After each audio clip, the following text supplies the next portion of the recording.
Hi guys, this is Arushi and I welcome you all to our channel Science Guruji। मैं आप लोगों को कराती हूँ बायोलॉजी, फिजिक्स और केमिस्ट्री क्लास 9th के लिए। तो हम लोगों ने अपना बायोलॉजी का fundamental unit of life chapter start करा हुआ है। आज हम लोग उसका लेक्चर 3 कंटिन्यू करेंगे। सबसे पहले एक हमारा लेक्चर बहुत ही मोटिवेशनल, बहुत ही पॉजिटिव कोट के साथ स्टार्ट करते हैं। Study while others are sleeping, work while others are loafing, prepare while others are playing and dream while others are wishing. कहते हैं कि तुम्हें अगर भीड़ से अलग लगना है तो तुम्हें क्या अलग करना होगा? तुम्हें तब पढ़ना होगा जब लोग रात को सो रहे होंगे। काम तुम्हें तब करना पड़ेगा जब दूसरे आलस कर रहे होंगे। प्रिपेयर तब करो जब लोग खेल रहे हैं और ड्रीम तब करो जब सिर्फ लोग सोच रहे हैं। इससे क्या मतलब है? आप लोगों को यूनिक दिखाना है अपने आप को। कैसे बताओगे कि आप यूनिक है? सबके पास 24 घंटे हैं, पर आपको अपनी सोच डिफरेंट करनी है, अपना अप्रोच डिफरेंट करना है, तभी तो आप यूनिक निकलेंगे ना। तो आपने क्या बनना है? यूनिक बनना है। So with this let's start our lecture. हम लोगों ने क्लास 9th का स्टार्ट करा हुआ है बायोलॉजी, और बिना एनसीईआरटी के तो कुछ आगे स्टार्ट कर ही नहीं सकते हैं। मैं आप लोगों को पूरा basic to high level NCERT पढ़ाऊंगी। उसके बावजूद हम लोग क्या करते हैं, जो येलो बॉक्सेस में हमें नोट्स दिए होते हैं एनसीईआरटी के अंदर, याद रखना है येलो बॉक्स के अंदर टिप्स और ये सब दिया होता है, हम उसको स्किप कर जाते हैं। एक्टिविटीज भी नहीं पढ़ते हैं कई बार, और कॉम्पिटिटिव एग्जाम, ओलंपियाड्स, उन्हीं में से क्वेश्चन पिक कर लेते हैं। तो हम लोग साइंस गुरुजी चैनल पे सारे येलो बॉक्सेस, सारे ओलंपियाड, सारे कॉम्पिटिटिव एग्जाम्स के क्वेश्चन एंड थ्योरी कवर करेंगे।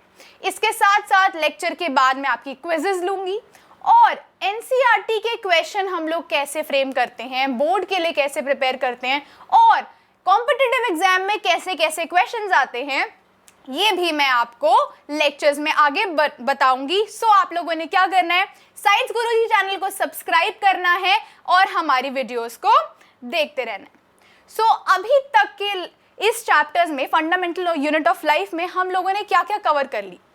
पिछले लेक्चर में हमने कवर किया था type of solution, hypertonic, hypotonic, isotonic, ये कवर किया था। और प्लाज्मोलाइसिस के बारे में पढ़ा था, सेल वॉल और उसके फंक्शंस के बारे में देखा था, न्यूक्लियस और उसके फंक्शंस के बारे में देखा था, और हमने यूकैरियोटिक और प्रोकैरियोटिक सेल का डिफरेंस देखा था। उसके नोट्स आपने ध्यान से बना लेने हैं, टेबल फॉर्म में बनाइए। जब भी हम डिफरेंस करते हैं हम क्या करेंगे? टेबल फॉर्म में बनाएंगे, और एक दूसरे के पॉइंट एक जैसे सिमिलैरिटी में रखेंगे, जैसे इसमें वो प्रेजेंट है, इसमें नहीं है। ऐसे क्या होता है, आपको अगर वो चीज भूल गई है तो दूसरा पॉइंट देखकर याद रहेगी। डिफरेंस वाले टेबल जरूर बनाने। और हमने लास्ट वाली स्लाइड में पढ़ा था इंट्रोडक्शन टू सेल ऑर्गेनल्स। अब हम क्या कर रहे हैं? अब हम सेल के अंदर जा रहे हैं, उसके ऑर्गेनल्स के बारे में पढ़ रहे हैं। तो आज स्टार्ट कर रहे हैं एंडोप्लाज्मिक रेटिकुलम से। एंडोप्लाज्मिक रेटिकुलम क्या है? देखो, आप स्ट्रक्चर में देख पा रहे हो, ये एक membrane bound network of tubules है। अब ऐसे वर्ड्स बहुत देखने को मिलेंगे आपको, ट्यूब्यूल्स, सिस्टर्ने, वेसिकल्स। तो ये असल में है क्या? देखो जी, ट्यूब्यूल्स आपका ट्यूब लाइक स्ट्रक्चर है जो कि हॉलो सिलेंडर की तरह है। This is your tubules. Tubules का स्ट्रक्चर कुछ इस तरह का होता है। और ये किस किस से बना है? स्ट्रक्चर के बारे में बात करें अभी हम। किस्टर्ने, वेसिकल, ट्यूब्यूल्स, ये आगे आपको मैं स्ट्रक्चर डायग्राम की तरह ड्रॉ करके दिखाऊंगी, आप समझ जाएंगे इसके अंदर किस किस के तरह के फॉर्मेशंस होते हैं। देखो, अब जो सिस्टर्ने है, ये एक फ्लैटेंड और कर्व्ड मेम्ब्रेन है। देखो, इस तरह का कुछ स्ट्रक्चर है इसका, फ्लैटेंड और curved membrane. This is your cisternae. अब हम वेसिकल्स की अगर बात करें, ये एक स्मॉल फ्लूइड लाइक सैक की तरह होते हैं। सैक का स्ट्रक्चर किस तरह का होता है? इस तरह का। तो इसके अंदर फ्लूइड होगा और ये आपके क्या हो गए, वेसिकल्स। अब ट्यूब्यूल्स मैंने आपको स्टार्टिंग में बताया है, ट्यूब्यूल्स कैसा होगा, ट्यूब लाइक हॉलो सिलेंडर की तरह इसका आपका स्ट्रक्चर होगा, कुछ इस तरह से आपके ये ट्यूब्यूल्स दिखेंगे। ये तो हमने बात करी एंडोप्लाज्मिक रेटिकुलम दिखेगा किस तरह का। अब एंडोप्लाज्मिक रेटिकुलम दो तरह के हैं। First is your rough endoplasmic reticulum, second is your smooth endoplasmic reticulum. पहले हम बात करते हैं स्मूथ एंडोप्लाज्मिक रेटिकुलम की। इसकी फुल फॉर्म में लिख देती हूं, smooth endoplasmic reticulum. Smooth endoplasmic reticulum या फिर हम इसको SER की तरह भी बोल सकते हैं। इसके अंदर सबसे इंपॉर्टेंट चीज क्या होगी, इसके अंदर राइबोसोम्स एब्सेंट होंगे। राइबोसोम्स नहीं होंगे तभी हम इनको स्मूथ बोल रहे हैं। देखो जैसे ये कोई स्ट्रक्चर है, इसके ऊपर कोई चीज पड़ी है तो ये कैसा सा स्ट्रक्चर नजर आएगा, कुछ रफ सा स्ट्रक्चर नजर आएगा। पर अगर ये सरफेस प्लेन है तो कैसी नजर आएगी, स्मूथ। तो इस तरह से कुछ इसका नाम रखा गया है, रफ एंडोप्लाज्मिक रेटिकुलम और स्मूथ। स्मूथ के अंदर ऊपर जो मैंने आपको बताया जो स्ट्रक्चर्स होंगे, यानी कि राइबोसोम्स इसके ऊपर नहीं अटैच्ड होंगे, तो इसलिए हमने इसको क्या कह दिया है, स्मूथ एंडोप्लाज्मिक रेटिकुलम। अब अगर हम रफ एंडोप्लाज्मिक रेटिकुलम की बात करें, यहां पे आपके राइबोसोम्स प्रेजेंट होंगे, राइबोसोम्स आर प्रेजेंट, ठीक है, तभी इसका स्ट्रक्चर थोड़ा आपको रफ सा नजर आएगा। अब इसकी लोकेशन देख लेते हैं, ये लोकेशन की बात कर रहे हैं हम। SER यानी कि स्मूथ एंडोप्लाज्मिक रेटिकुलम आपका सेल मेम्ब्रेन के पास होगा और रफ एंडोप्लाज्मिक रेटिकुलम न्यूक्लियस के पास होगा। फॉर एग्जाम्पल ये आपका सेल है, ये आपकी न्यूक्लियस है। अगर हम SER की बात करें तो वो सेल मेम्ब्रेन के पास होगा, यानी कि ये आपका SER होगा, और RER न्यूक्लियस के पास होगा। कुछ इस तरह का इसका स्ट्रक्चर होगा। समझ पा रहे हैं आप, लोकेशन देख पा रहे हो। अच्छा, अब स्मूथ एंडोप्लाज्मिक रेटिकुलम ट्यूब्यूल से बना हुआ है, यानी कि इसके अंदर कुछ इस तरह के स्ट्रक्चर्स हैं, और रफ एंडोप्लाज्मिक रेटिकुलम सिस्टर्ने से बना हुआ है, यानी कि कुछ इस तरह के स्ट्रक्चर से बना हुआ है। समझ पा रहे हैं आप। अब हमें SER कहाँ मिलेगा, जो सेल्स लिपिड फॉर्मेशन में होते हैं, यानी कि adipocytes, adrenal cortical cells, leukocytes, retinal cells, यहाँ पर क्या होंगे, आपके स्मूथ एंडोप्लाज्मिक रेटिकुलम से प्रेजेंट होंगे। अब अगर हम बात करें रफ एंडोप्लाज्मिक की, तो यहाँ पर जो सेल्स प्रोटीन बना रहे हैं, क्योंकि देखो आप हायर क्लासेस में जाके पढ़ोगे, राइबोसोम्स आपका ट्रांसक्रिप्शन, ट्रांसलेशन, ये सब प्रोटीन सिंथेसिस, इन सब के प्रोसेस होते हैं, वहाँ पे ये बहुत इंपॉर्टेंट रोल प्ले करता है। तो जो सेल्स प्रोटीन बनाने में हेल्प कर रहे होंगे, जैसे कि goblet cells, plasma cells, Nissl's granule, endocrine cells, यहाँ पर क्या होंगे, रफ एंडोप्लाज्मिक रेटिकुलम होगा। क्यों? क्योंकि इसके अंदर राइबोसोम प्रेजेंट है। क्या प्रेजेंट है? राइबोसोम प्रेजेंट है। Are you guys following? चलिए बच्चों आगे चलते हैं। अब यहाँ पे मैंने आपको थोड़ा स्ट्रक्चर समझाया है। देखो ये है आपका SER और ये है आपका RER। अभी मैंने आपको बताया RER किसके पास होगा? न्यूक्लियस के पास होगा। देखो क्या है, ये रही न्यूक्लियस, और ये किसके पास होगा? आपका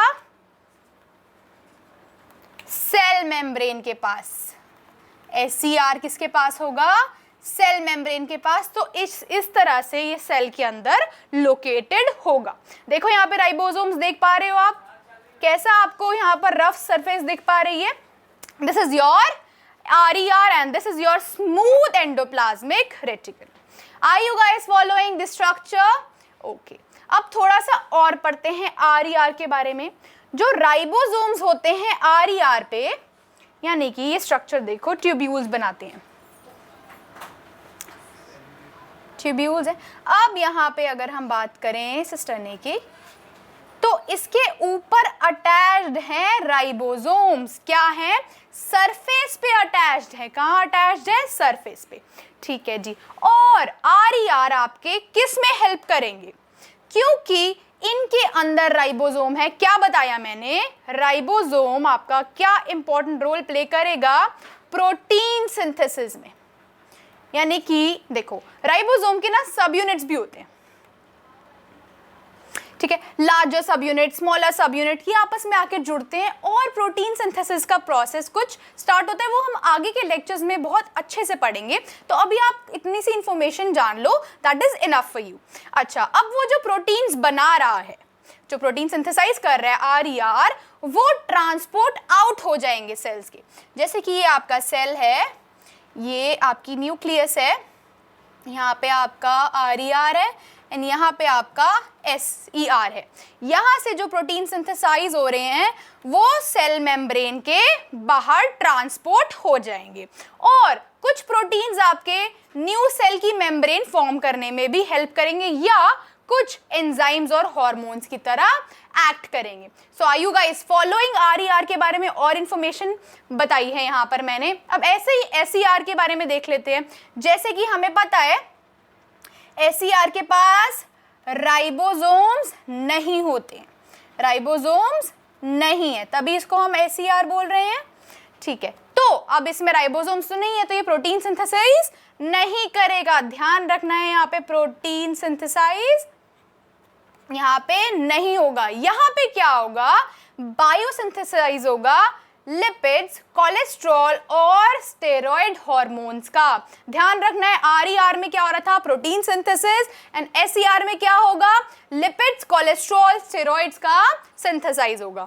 और अगर हम लिवर सेल्स की बात करें, लिवर सेल है, this is your liver cell, इसके अंदर जो SER होगा यानी कि स्मूथ एंडोप्लाज्मिक रेटिकुलम होगा, सिर्फ हम वर्टिब्रेट्स की बात कर रहे हैं यहाँ पे, only we are talking about vertebrates. ये क्या काम करेगा? जितने भी हार्मफुल केमिकल्स या फिर ड्रग्स होंगे उसको डिटॉक्सिफाई करने में हेल्प करेगा, सिर्फ वर्टिब्रेट के केस में, वो भी कहाँ पर? लिवर सेल्स में। So are you guys following? Again मैंने आपको एक एंडोप्लाज्मिक रेटिकुलम का स्ट्रक्चर दिखाया था कि आपको और अच्छे से दिमाग में बैठ जाए। देखो, ये रहा आपका स्मूथ एंडोप्लाज्मिक रेटिकुलम, ये रहा RER, and this is your nuclear pore and nuclear envelope. This is your cisternal space. उसके बीच में क्या होता है? सिस्टर्नल स्पेस होता है। और ये रहे आपके सिस्टर्न, जैसे मैंने आपको बताया था कि कैसा स्ट्रक्चर होता है उनका, फ्लैटेंड कर्व सरफेस होता है। और इसके ऊपर क्या लगे हुए हैं? These are your ribosomes. अभी तक आपको ये अच्छे से दिमाग में बैठ जाना चाहिए। चलिए, अब हम इसके फंक्शंस देख लेते हैं। एंडोप्लाज्मिक रेटिकुलम क्या क्या काम करता है? सबसे इंपॉर्टेंट काम होता है इसका transportation of material inside the cell. क्या करेगा? ये ट्रांसपोर्ट करेगा इनसाइड द सेल, इसीलिए हम इसको सेल सर्कुलेटरी सिस्टम भी बोलते हैं। सेल सर्कुलेटरी सिस्टम क्यों? क्योंकि यहाँ पर क्या हो रही है? ट्रांसपोर्टेशन हो रही है। और किसकी होगी? प्रोटीन्स की होगी, स्पेशली प्रोटीन्स की बात कर रहे हैं यहाँ पे। ये देखिए, आप यहाँ पे देख पा रहे हो कैसे यहाँ पर सिंथेसाइज हो रहा है। फंक्शंस बता रही हूँ मैं आपको, ध्यान रखने हैं। नोट्स बनाइए, साथ साथ NCERT खोल के रखिए। कोई भी डाउट हो आप मुझे कमेंट सेक्शन में बाद में बता सकते हैं। अगला स्ट्रक्चर, हम इसका अगला फंक्शन देखते हैं। ये हमारा साइटोस्केलेटन फॉर्म करने में हेल्प करता है, यानी कि ये हमारे मैकेनिकल सपोर्ट यानी कि शेप देने में सेल को काम करता है। और सबसे इंपॉर्टेंट चीज, यही आपका न्यूक्लियर मेम्ब्रेन बनाता है जब सेल डिवीजन होता है। इस चैप्टर का लास्ट पार्ट है सेल डिवीजन। वहां मैं आपको बताऊंगी सेल डिवीजन कैसे होता है और वहां पे एंडोप्लाज्मिक रेटिकुलम क्या बना रहा है आपकी। This is formed by endoplasmic reticulum क्या बना रहा है? न्यू न्यूक्लियर मेम्ब्रेन बना रहा है। ठीक है, ये राइबोसोम्स का हमने सेल ऑर्गेनेल के बारे में पढ़ा। अब हम पढ़ रहे हैं राइबोसोम्स के बारे में। राइबोसोम आपके स्मॉलेस्ट सेल ऑर्गेनल हैं जो कि आपको इलेक्ट्रो माइक्रोस्कोप से ही दिख सकते हैं सेल के अंदर। यहाँ पे देखो आपको फ्लोरेसेंट, बहुत तरह के माइक्रोस्कोप होते हैं, कुछ फ्लोरेसेंट होते हैं जिसके अंदर हमें लाइट कुछ उसमें रिफ्रैक्ट होके हमें कुछ ऐसा स्ट्रक्चर नजर आता है। वो मैं आपको कभी एक क्लास लेके माइक्रोस्कोप के बारे में मुझे आप लोगों को बताना है, बताऊंगी। अब देखिए किससे बने होते हैं, राइबोन्यूक्लियो प्रोटीन से बने होते हैं, राइबो न्यूक्लियो प्रोटीन से बने हुए हैं। और ये प्रोकैरियोट्स एंड यूकैरियोट्स दोनों में मिलेंगे, ठीक है। और ये सिर्फ ऐसा सेल ऑर्गेनल है जो कि एक मेम्ब्रेन बाउंड स्ट्रक्चर नहीं है। दिस इज इंपॉर्टेंट पॉइंट, इसी में से ही ओलंपियाड्स और कॉम्पिटिटिव एग्जाम्स में क्वेश्चन फ्रेम होते हैं। ऐसा कौन सा सेल ऑर्गेनल है जो कि मेम्ब्रेन बाउंड नहीं है? योर आंसर इज राइबोसोम, याद रखना है। अब राइबोसोम की फंक्शन की बात करें, जैसे मैंने आपको बताया कि राइबोसोम, अभी हमने आर में पढ़ा, आर के ऊपर क्या अटैच्ड होंगे इसके सरफेस पे? राइबोसोम। राइबोसोम क्या करेगा? प्रोटीन सिंथेसिस करेगा, यानी कि ये साइट ऑफ प्रोटीन सिंथेसिस है, इसीलिए हम इसको प्रोटीन फैक्ट्रीज भी कहते हैं। क्यों? क्योंकि this is site of protein synthesis. मैं आपको आगे बताऊंगी क्या क्या होता है, ट्रांसक्रिप्शन होता है, ट्रांसलेशन होता है। देखो आप थोड़ा सा डायग्राम में समझने की कोशिश करो। यहाँ पे देखो, यहाँ पर आप देख पा रहे हो प्रोटीन के स्ट्रैंड्स कैसे निकल रहे हैं, डीएनए स्ट्रैंड्स निकल रहे हैं। ये सब प्रोसेस ट्रांसलेशन ट्रांसक्रिप्शन का पार्ट होता है। Are you guys following? अब मैंने क्या बताया कि राइबोसोम के सब यूनिट्स होते हैं। आपने कई बार सुना, देखा भी होगा, कई बुक्स में लिखा होता है 50S, 30S, 80S। What is that? देखिए राइबोसोम जो है वो दो अनइक्वल कंपोनेंट से बने, यानी कि दिस इज योर राइबोसोम, ये आपके दो अनइक्वल कंपोनेंट से बना हुआ है, ठीक है। जैसे कि अगर हम प्रोकैरियोटिक की बात करें तो वो दैट इज 70S। अभी मैं आपको बताऊंगी ये S है क्या असल में। देखो अब इसको हम आगे और डिवाइड कर लेते हैं, यानी कि 50S प्लस 30S सब यूनिट है इसके अंदर। हम प्रोकैरियोटिक की बात करें, या ध्यान रखना है। अब अगर हम बात करें यूकैरियोटिक की, तो इसके अंदर हमारे 80S राइबोसोम होते हैं जो डिवाइड हुए होते हैं 60S प्लस 40S सब यूनिट पे। अब ये असल में S है क्या? देखो राइबोसोम्स किससे बने हैं? दो सब यूनिट से बने हैं जिसके अंदर अलग अलग डेंसिटीज है। This is 50S ribosome, 30S ribosome, that is what we are talking about their densities. देखो डेंसिटी का एक यूनिट होता है जिसको हम वेटबर्ग कहते हैं, जिसको हम S से डिनोट कर रहे हैं। This S 30S 50S that is what? That is density of that ribosome. समझ पा रहे हैं? एंड राइबोसोम के सब यूनिट्स किससे बने हुए हैं? आपके राइबोसोमल RNA और प्रोटीन से ही बने हुए हैं। Are you guys following? Now we are going to the next cell organelle, that is your Golgi apparatus. देखो Golgi apparatus was discovered by Camillo Golgi, तभी इसका नाम Golgi apparatus पड़ा। और कौन से ईयर में था ये? 1898 में डिस्कवर हुआ। अच्छा अब हम देखते हैं ये कैसा स्ट्रक्चर है। आप देखो डायग्राम में, देखो गोल्जी का स्टेटस देख रहे हो। This is your membrane bound vesicles, cisternae और ट्यूब्यूल्स। हमने सबसे पहले स्लाइड में, अब मैं आपको दोबारा बता देती हूँ ताकि आप कभी भूले ना। वेसिकल्स डायग्राम एक बार दोबारा ड्रॉ करेंगे, आप भी मेरे साथ साथ ड्रॉ करना। सिस्टरने एंड ट्यूब्यूल्स। वेसिकल्स का कैसा स्ट्रक्चर होगा? Sac like. सिस्टरने कैसे होगा आपका? This is your curved and flattened membrane. Tubules क्या? ट्यूब, नाम से पता लग रहा है, तो ये हॉलो सिलेंडर ट्यूब लाइक होगा। ये देखो यहाँ पे लिख देती हूँ मैं, sac like structure. This is your flattened membrane like structure and tubules is your hollow tube cylinder like structure. इसके अंदर भी जैसे कि सबसे पहले हमने क्या पढ़ा था, बताइए, मैं एक बार दोबारा रिकैप करते हैं फिर आपको समझ आएगा। हमने सबसे पहले क्या पढ़ा था? एंडोप्लाज्मिक रेटिकुलम में हमने ये सिस्टरने, वेसिकल्स और ट्यूब्यूल्स देखा था। ऐसे ही गोल्जी अपैरेटस में ये तीनों स्ट्रक्चर्स प्रेजेंट होंगे, ठीक है। अब जो सिस्टरने यानी कि this structure, we are talking about this structure. ये आपके स्टैक ऑफ कॉइन्स की तरह अरेंज्ड होंगे, जैसे ऐसे देखिए, एक के ऊपर एक के ऊपर एक पैरेलली अरेंज्ड होंगे। देख पा रहे हो आप ये स्ट्रक्चर? देखो मैंने यहाँ पे जो ड्रिफ्ट डाला है, स्ट्रक्चर देखो, एक आपको ऐसा लग रहा है ना कि स्टैक ऑफ कॉइन्स पड़े हुए हैं। अगर आप कॉइन्स के स्टैक को ऐसे करके देखो, उसके सामने वाला पोर्शन देखो, तो आपको किसका स्ट्रक्चर लगेगा?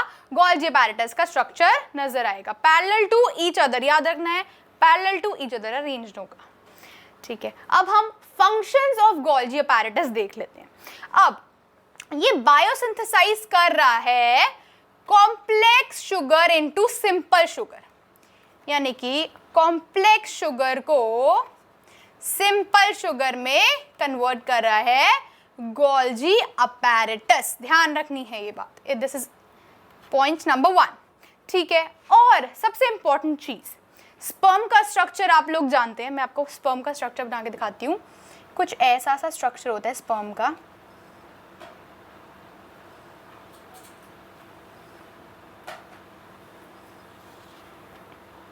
This is very rough diagram. देखो, अब ये जो आगे का पार्ट होता है, दिस इज योर एक्रोजोम। इसको क्या बोलते हैं हम?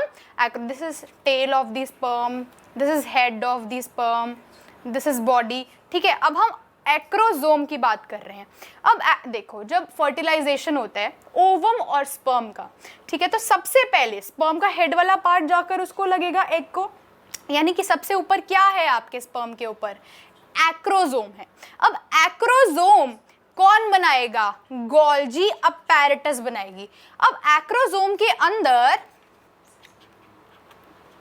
कुछ ऐसे एंजाइम्स प्रेजेंट होंगे जो कि ब्रेक करेंगे आउटर मेम्ब्रेन ऑफ ओवम, यानी कि उन्होंने क्या करा? ओवम की आउटर मेम्ब्रेन को तोड़ दिया। जैसे कि ये ओवम है, स्पर्म आया इधर से, ये दिस इज योर एक्रोजोम। सबसे पहले एनकाउंटर इसी का ही होगा, उसके बाद ये कुछ एंजाइम ऐसे रिलीज करेगा जिसकी वजह से ये वॉल जो होगी रप्चर कर जाएगी। समझ पा रहे हैं आप लोग? गोल्जी अपैरेटस का इंपॉर्टेंट फंक्शन है, ये कई बार कॉम्पिटिटिव एग्जाम्स में पूछा जाता है, नोट्स में जरूर ध्यान से लिख लीजिए। ठीक है, अब गोल्जी अपैरेटस का एक और सबसे इंपॉर्टेंट फंक्शन है, दे फॉर्म लाइसोसोम्स। लाइसोसोम्स पढ़ा होगा आपने, जिसको हम सुसाइडल बैग्स, गार्बेज बैग्स ये भी कहते हैं। वो कौन बना रहा है? गोल्जी अपैरेटस ही बना रहा है। ठीक है, यहाँ से आपके क्या फॉर्म्स होंगे? लाइसोसोम्स। लाइसोसोम्स भी आपके सैक लाइक स्ट्रक्चर होते हैं। ठीक है, यानी कि this is sac like structure. Lysosome कैसे होते हैं आपके आगे बताऊंगी मैं अच्छे से उसके बारे में। सैक लाइक स्ट्रक्चर होगा जिसके अंदर सेल्यूलर सिक्रीशन होगा। कहते हैं, आपने सुना भी होगा कई बार, लाइसोसोम क्या करते हैं? ऑटोलाइसिस कर लेते हैं, सेल्फ डाइजेशन हो जाता है, या फिर वो फट जाते हैं। ऐसे लेमन लैंग्वेज में होगा कि लाइसोसोम फट जाते हैं। वो ऐसा रीजन क्या होता है? उसके पीछे रीजन ये होता है कि जो गोल्जी अपैरेटस जब लाइसोसोम को बना रही है, उसके अंदर कुछ सेल्यूलर सिक्रीशन डालती है, सेल्यूलर सिक्रीशन डाल रही है। अब उन सेल्यूलर सिक्रीशन के अंदर क्या है? ऐसे एंजाइम्स हैं जो कि सेल को डाइजेस्ट करने में, लाइस करने में, इन सब चीजों में हेल्प करेंगे। अभी हम गोल्जी अपैरेटस की बात कर रहे हैं, लाइसोसोम की बात आगे करते हैं। अच्छा, अब जो एंडोप्लाज्मिक रेटिकुलम, देखो this is your endoplasm, diagram में देखिए ध्यान से, this is your endoplasmic reticulum. अब इसके अंदर से जो मटेरियल आएगा, सिंथेसाइज हुआ मटेरियल फ्रॉम एंडोप्लाज्मिक रेटिकुलम, वो कहां पे जाएगा? आपका गोल्जी अपैरेटस में। यहां से मटेरियल आया आपका और वो गोल्जी अपैरेटस में चला गया। अब वो यहां पर क्या होगा? मटेरियल यहां पे स्टोर होगा, यहां पे पैक होगा, और कहां पे पैक हो रहा है? वो उसकी वेसिकल्स में हो रहा है। वेसिकल्स कैसा स्ट्रक्चर है? सैक लाइक स्ट्रक्चर है। यहां पर आपका स्टोर क्या हो रहा है? जो मटेरियल एंडोप्लाज्मिक रेटिकुलम बनाकर भेज रही है। ये बात याद रखना है। देखो एक बार हम लोग पढ़ लेते हैं, क्या लाइन लिखी हुई है? Material synthesised in endoplasmic reticulum is stored modified and packed into vesicles के अंदर पैक हो गई। उसके बाद वो क्या होगी, ट्रांसपोर्ट आउट हो जाएगी सेल के बाहर, transported out from the cell. ठीक है, सेल के बाहर ट्रांसपोर्ट होगी। पहले ध्यान से देखो सीरीज क्या कह रही है, एंडोप्लाज्मिक रेटिकुलम, एंडोप्लाज्मिक रेटिकुलम से जो मटेरियल है वो कहाँ आया, गोल्जी अपैरेटस में। गोल्जी अपैरेटस में वो पैक होगा, स्टोर होगा, कहाँ पे होगा, वेसिकल्स में होगा। वेसिकल्स में स्टोर होने के बाद वो सेल के बाहर क्या हो जाएगा, ट्रांसपोर्ट हो जाएगा। समझ पा रहे हैं आप ये point? Are you guys following? ध्यान से बुक खोल के रखिए, डायग्राम्स देखते रहिए साथ साथ, और अच्छे से समझ आएगा। साथ में आप लोग एनिमेटेड वीडियोस भी देखिए, यूट्यूब पे आप डालिए। मैं आपके लिए कोशिश करती हूँ कि बहुत सारे जिफ डाल सकूँ। आप लोग अलग अलग रियल देखिएगा, कोई ऐसे कार्टून्स वाले मत देखिएगा। रियल एंडोप्लाज्मिक रेटिकुलम माइक्रोस्कोप के नीचे कैसे दिखता है, स्लाइड्स होती हैं उसकी अलग अलग, उससे आपको समझ आएगा कि कितना फ़र्क होता है डायग्राम्स में और वो जो हमारी बॉडी में प्रेजेंट होते हैं। आप देखो, अगर आप लोगों को डॉक्टर बनना होगा, कुछ लोगों को नर्स बनना होगा, सो आप लोग ऐसी चीज़ों को ऑब्जर्व करना स्टार्ट करो, डायग्राम से रिलेट करना स्टार्ट करो। ठीक है, अब यहाँ पे मैंने गोल्जी अपैरेटस का स्ट्रक्चर आपको और अच्छे से दिखाया है। ये देखो, ये हैं आपके वेसिकल्स, यहाँ पर आकर वो स्टोर होगा आपका मटेरियल और यहीं से ही ट्रांसपोर्ट आउट हो जाएगा सेल से। और ये रहा आपका सिक्रीटरी वेसिकल, ये रहे आपके सिस्टर ने जो कि फ्लैटेंड मेम्ब्रेन लाइक स्ट्रक्चर है। This is your lumen.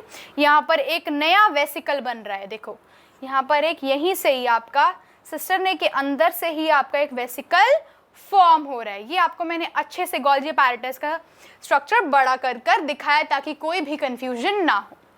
अब बात कर रहे हैं लाइसोसोम की। Quick question for you guys, अभी मैंने पढ़ाया था लाइसोसोम कौन बना रहा है, फटाफट से बताइए लाइसोसोम कौन बना रहा है। ध्यान से अपने नोट्स में लिख लीजिए, कहाँ से बन के आ रहे थे लाइसोसोम। अभी मैंने आपको तो सारा लिखाया था बन के, भाई गोल्जी अपैरेटस बना रहे हैं लाइसोसोम्स, याद रखना है। Formed by Golgi apparatus. ठीक है, अब ये क्या होते हैं, इलेक्ट्रॉन माइक्रोस्कोप की मदद से ही हम इनको भी देख सकते हैं। ये भी स्मॉल स्ट्रक्चर होते हैं जैसे राइबोसोम्स होते हैं, ऐसे ही ये क्या होते हैं, वेसिकुलर स्ट्रक्चर होते हैं। यानी कि वेसिकुलर स्ट्रक्चर यानी कि इसका भी सैक लाइक स्ट्रक्चर है। देखो डायग्राम में आप देख पा रहे हो, this is structure of lysosome. और ये कहाँ प्रेजेंट होते हैं, साइटोप्लाज्म में प्रेजेंट होते हैं। ये सारे यूकैरियोटिक एनिमल सेल में प्रेजेंट होते हैं एक्सेप्ट मैमेलियन राइबोसोम। याद रखना है most important point, lysosomes are absent in mammalian RBC. याद रखना है, कॉम्पिटिटिव एग्जाम में बहुत बार पूछा जाता है। लाइसोसोम हर यूकैरियोटिक एनिमल सेल में प्रेजेंट होगा, पर कहाँ प्रेजेंट नहीं होगा, आरबीसी में प्रेजेंट नहीं होगा। Let's move ahead. अब हम लाइसोसोम का और अच्छे से स्ट्रक्चर देख लेते हैं। यहाँ पर देखो, लाइसोसोम भी क्या है, मेम्ब्रेन बाउंड है, यानी कि उसके बाहर क्या है, मेम्ब्रेन बाउंड है। और सैक है, सैक का स्ट्रक्चर कैसा होगा, ऐसा स्ट्रक्चर होगा, और this is membrane bound structure.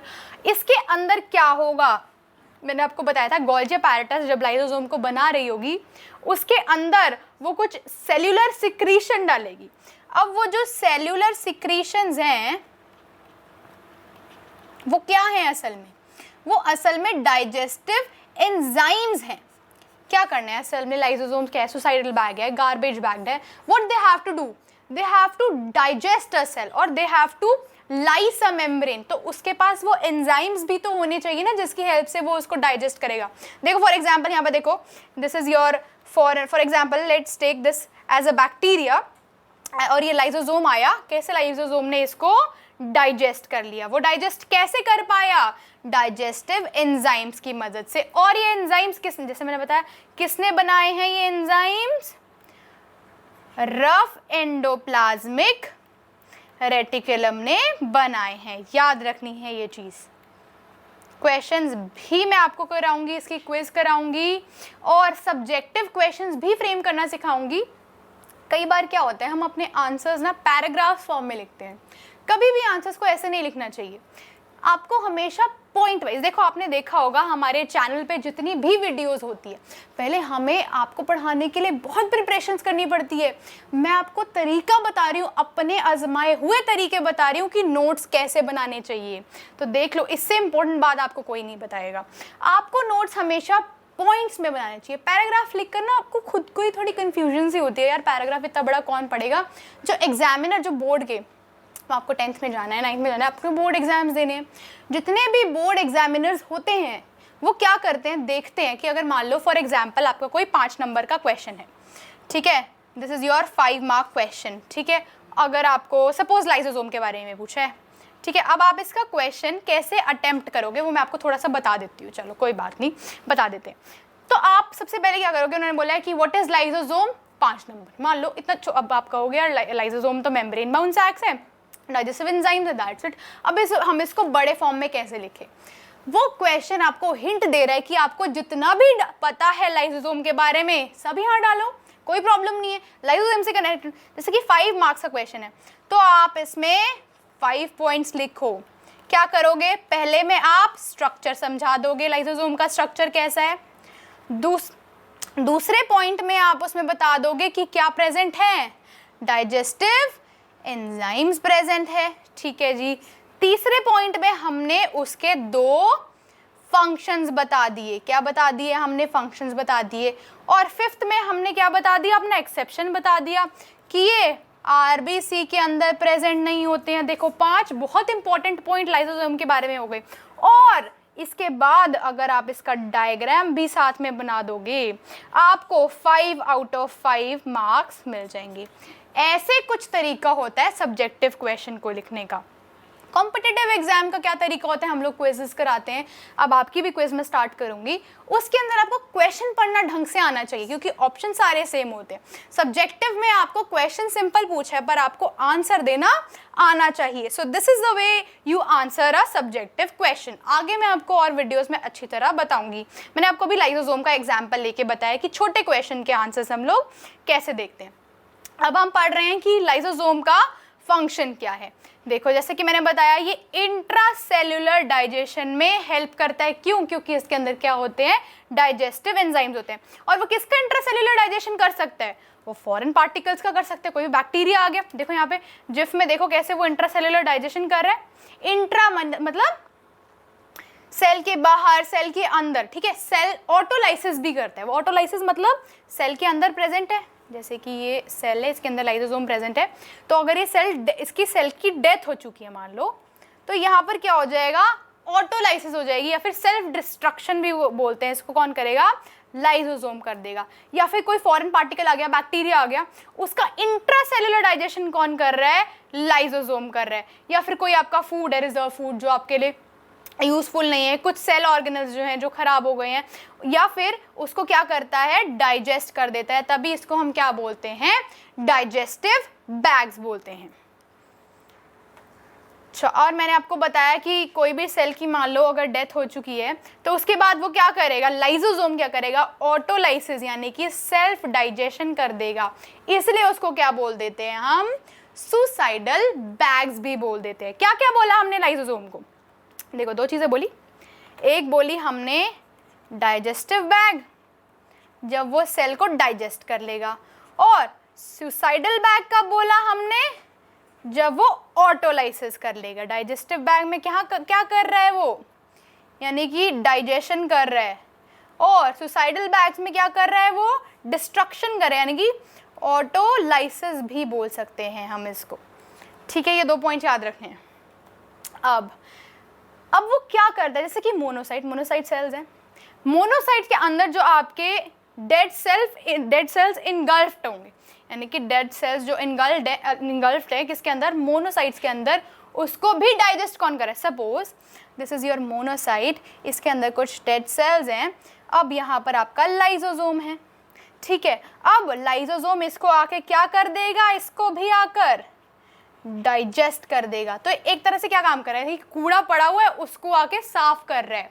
पहले उसने क्या करा, डाइजेस्ट कर दिया एक चीज को। देखो इस स्लाइड पे आते हैं, पहले उसने क्या करा, डाइजेस्टिव बैग की तरह काम करा, यानी कि फॉरेन पार्टिकल्स आए, कोई फूड पार्टिकल हुआ, उसको डाइजेस्ट कर लिया। तो उसने कैसा एक्ट किया, डाइजेस्टिव बैग की तरह एक्ट किया। अब अगर हम बात करें कि कोई सेल की डेथ हो गई है, अब उसके अंदर लाइसोसोम है, वो क्या करेगा, ऑटोलाइज हो जाएगा, यानी कि फट जाएगा जिसको हम बोलते हैं। तो वो क्या कर रहा है, सुसाइडल बैग की तरह काम कर रहा है। अब गार्बेज डिस्पोजल की तरह कब काम करेगा, जब उसने मोनोसाइट को आके इनगल्फ, जिसके अंदर इनगल्फ डेड सेल्स है, उसको भी आके जब उसने डाइजेस्ट कर लिया, तो वो उसको किसकी तरह काम कर रहा है, गार्बेज बैग की तरह। यानी कि गार्बेज डिस्पोजल का भी काम कर रहा है लाइसोसोम, वो भी किसकी हेल्प से करेगा, डाइजेस्ट करके करेगा। ये तीनों पॉइंट यहाँ पर मैंने इस स्लाइड पर लिखे, अपने नोट्स में ऐड कर लीजिएगा। ठीक है, अब मैंने आपको स्ट्रक्चर ऑफ लाइसोसोम दिखाया है, काफ़ी अच्छे से समझ पाओगे। मेम्ब्रेन बाउंड स्ट्रक्चर है, इसलिए इसकी मेम्ब्रेन है। ये रहा इसका ल्यूमेन, और ये आप देखो इसके डाइजेस्टिव एंजाइम्स, ये इसके एंजाइम्स देख पा रहे हो, ये इसके डाइजेस्टिव एंजाइम्स है, इसके अंदर प्रोटीन्स भी हैं, और एंजाइम सबस्ट्रेट कॉम्प्लेक्स। देखो एंजाइम और सबस्ट्रेट ना लॉक एंड की होता है, ठीक है, मैं आपको आगे बताऊंगी, आपके आगे जब चैप्टर्स में आएगा, वो ना आपस में आके लॉक हो जाते हैं। इस तरह से कुछ एंजाइम सबस्ट्रेट का कॉम्प्लेक्स बन जाता है। देखो आप डायग्राम में थोड़ा थोड़ा देख भी पा रहे हो कैसे, ये देखो इस तरह से कुछ डायग्राम देख पा रहे हो, एंजाइम सबस्ट्रेट का कॉम्प्लेक्स ऐसे बनता है। आगे की क्लास में बताऊंगी मैं कैसे होता है। अब लाइसोसोम की भाई इंपॉर्टेंस क्या है, देखो जब हमें बहुत भूख लग रही होती है, या जब हम लोग स्टार्व कर रहे होते हैं, स्टारवेशन के टाइम पे, तो लाइसोसोम तो हमारे सेल के अंदर प्रेजेंट है ही। ये रहा लाइसोसोम, लाइसोसोम तो प्रेजेंट है ही सेल के अंदर। अब लाइसोसोम क्या करेगा, जो कि स्टोर्ड फूड है हमारे सेल के अंदर, ऑलरेडी जो फूड स्टोर्ड है, वो उसको क्या करेगा, डाइजेस्ट करेगा, और सेल को क्या सप्लाई करेगा, एनर्जी। तो इसने क्या इंपॉर्टेंट रोल प्ले करा, स्टारवेशन के केस में सेल के अंदर लाइसोसोम है, स्टोर्ड फूड है, उसको डाइजेस्ट करा और सेल को एनर्जी प्रोवाइड करी। और एक्रोसोम की बात मैंने आपको बताई, स्पर्म के हेड के ऊपर क्या होगा, एक्रोसोम होगा। एक्रोसोम के अंदर कुछ ऐसे एंजाइम्स होंगे जो कि डिसॉल्व करते हैं outer membrane of ovum to facilitate fertilisation. ये इसकी सिग्निफिकेंस है, ये इसकी इंपॉर्टेंस है लाइसोसोम की। आज के लिए हम इतने ही सेल ऑर्गेनल्स रखते हैं। नेक्स्ट क्लास में हम लोग आगे के सेल ऑर्गेनल्स पढ़ेंगे। तब तक आप इन सेल ऑर्गेनल्स के बारे में एनसीईआरटी से अच्छे से पढ़ के आइए। आपको कोई भी डाउट हो आप मुझे बताइए, और साइंस गुरुजी चैनल को सब्सक्राइब करिए, हमारी वीडियो को लाइक करिए, आगे अपने फ्रेंड्स को भी भेजिए कि हम कितनी क्वालिटी इन एजुकेशन आप लोगों को प्रोवाइड कर रहे हैं। हम लोग बहुत सारी वीडियोस आपके लिए डालते रहते हैं, कुछ इंटरेस्टिंग क्वेश्चंस आप देखिए, हम कुछ आपके लिए पोलिंग वाले क्वेश्चंस भी डालते हैं साथ साथ लेक्चर के साथ, आपको पता लगे कि आपने अभी क्या कवर किया है एंड आप वो क्वेश्चन अटेम्प्ट कर पा रहे हो या नहीं कर पा रहे हो। आप लोग साइंस गुरुजी ऑफिशियल चैनल को इंस्टाग्राम पे फॉलो कर सकते हो, यहाँ पर भी हम अपनी सारी नोटिफिकेशंस, इंपॉर्टेंट चीज़ें यहाँ पर अपलोड कर सकते हैं, या फिर आरुषि2535 आप मुझे भी अपनी प्रॉब्लम्स, डाउट यहाँ पर भेज सकते हो। टेलीग्राम पे हमारा ग्रुप है, आपने क्या करना है, टेलीग्राम ऐप डाउनलोड करना है, वहाँ पे टाइप करना है t.me/scienceguru-official, आप हमारे ग्रुप में ज्वाइन हो जाएंगे। वहाँ पे हम आपको सारे इंपॉर्टेंट नोट्स, पीडीएफ सब कुछ देंगे, और इस लेक्चर के एंड होने के बाद भी इस चैप्टर की आपको पूरी पीडीएफ मिल जाएगी, आप वहाँ से डाउनलोड कर सकते हैं। So that's all for today guys, revise करते रहिए, बाय बाय, टेक केयर।